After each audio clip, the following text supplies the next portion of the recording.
Bonjour à tous et à toutes, ma foi on est reparti pour une nouvelle vidéo histoire de s'occuper.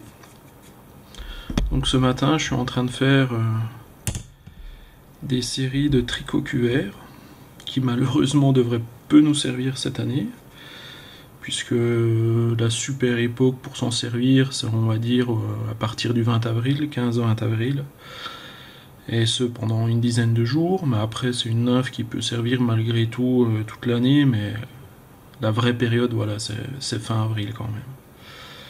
Donc là j'utilise un hameçon en taille 14 en 24,88. Je lui mets 5 tours de plomb en 4 dixièmes. Fil de montage 6,0 noir. Je colle jamais le plomb à l'hameçon, je l'emprisonne de part et d'autre avec mon fil de montage. Et il ne bouge plus. On coupe l'excédent. Donc là on va utiliser un dubbing olive que je trouve chez la maison JMC. Je mets un peu de cire sur que mon ami Kiki Pêcheur m'a envoyé gracieusement, je l'en remercie. Je dépose mon dubbing.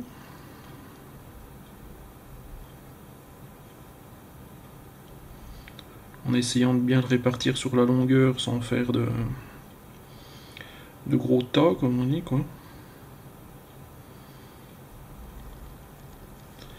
Voilà. Bon, là, je vais essayer de ne pas faire tomber l'appareil photo. Ouh là là, on n'est pas passé loin de la catastrophe.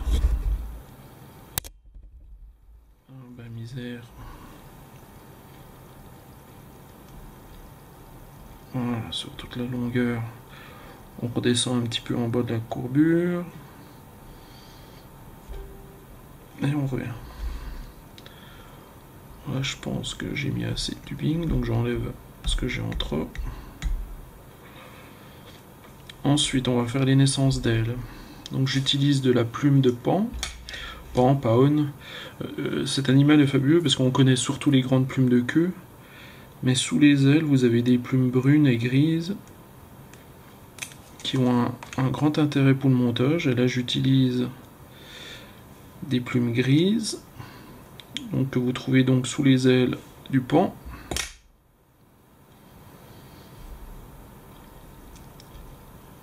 J'en mets deux d'un côté,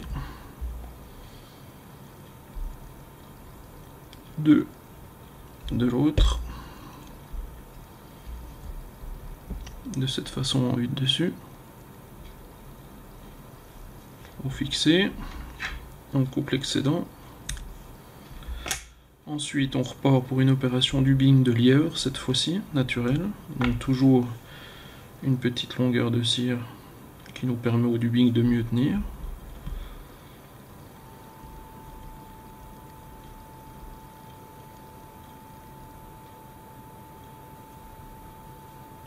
C'est un dubbing assez court quand même, hein.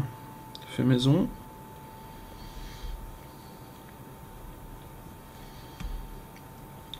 Et donc je recouvre sans faire tomber l'appareil photo, ce qui n'est pas simple.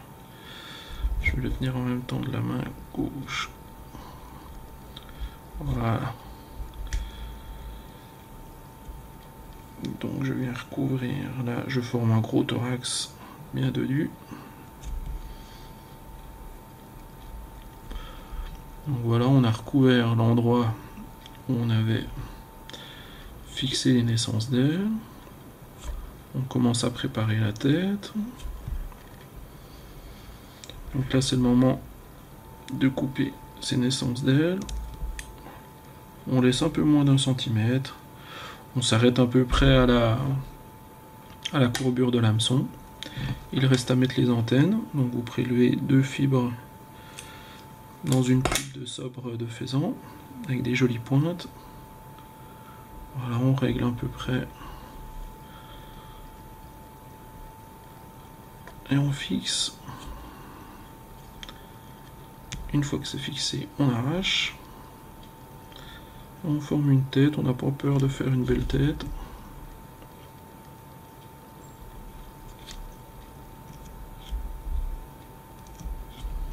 3 demi-clés suffisent, puisque dans tous les cas,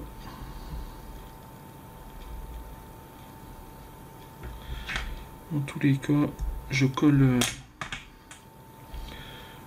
mes têtes de nymphe. Je suis en train de chercher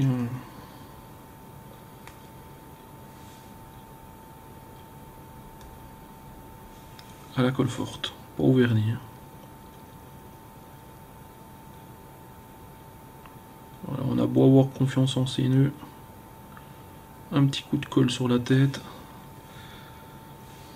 ça coûte rien, et au moins la nymphe est indestructible.